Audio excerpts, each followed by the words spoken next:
Welcome to another custom-tailored deep dive designed specifically for you. Today, we're setting out on a mission to really explore the hidden biological and, environmental forces that essentially dictate our emotions, our behaviors, and especially our anxieties. Yeah, it's a huge topic. It is. And we're tracking this from the primal rhythmic beats echoing in prehistoric caves, right up to the very modern anxiety you might feel while doom scrolling through social media. Which is all too common. Exactly. And, importantly, the bizarre, highly specific rituals we invent to just cope with all that stress.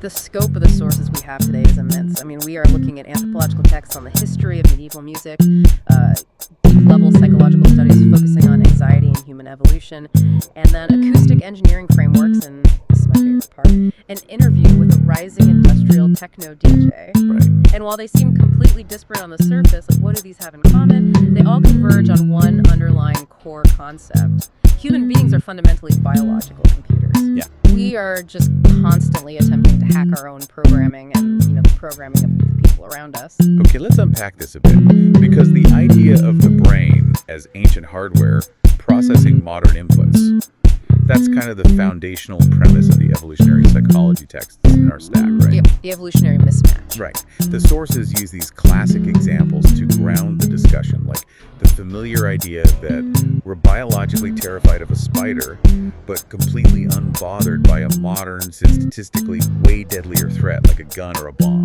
Exactly, because our hunter-gatherer DNA just hasn't had time to update yet. Exactly. Or how a craving for a high-calorie donut is really just a leftover survival trait from this energy-demanding ancestral lifestyle. Gotta get those calories while you can. Right.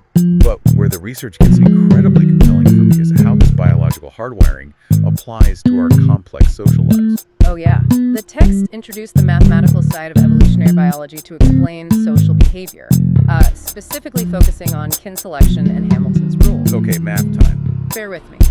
It is often expressed as a formula where relatedness times the benefit to the genetic pool must be greater than the cost to the individual. Okay.